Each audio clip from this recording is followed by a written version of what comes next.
Welcome to this long overdue event. So pleased, so fantastic to see everybody in person and have that 3D experience again. Today maybe lives under the header of reconnect, recap what we have done, and then rejoice in seeing each other. The purpose of coming to an event like this is to be exposed to just a variety of perspectives coming from different project angles, but also the external partners who are sometimes asking different kinds of questions to what we would. The question is, when laws are not being enforced, what is? What are the rules of the game? What is shaping behaviors and decision making? There needs to be a kind of a sea change in the way we think about the enablers of corruption.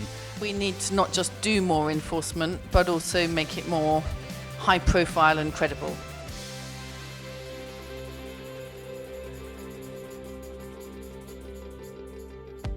GIS presents an opportunity to look at anti-corruption in a very broad-based approach.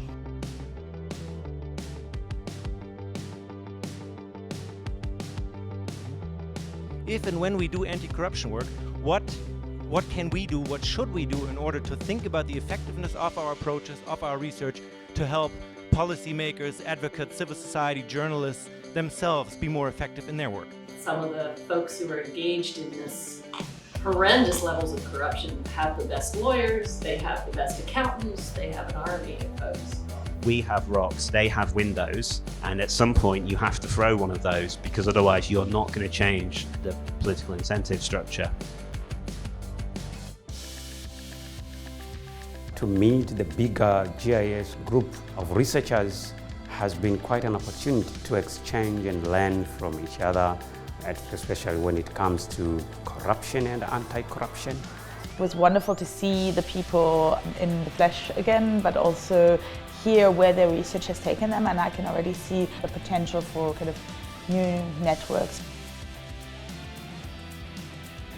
If the narrative around anti-corruption is all about how the state is corrupt, then the effect of that on 30 years of democracy, I think we can't underestimate that as well.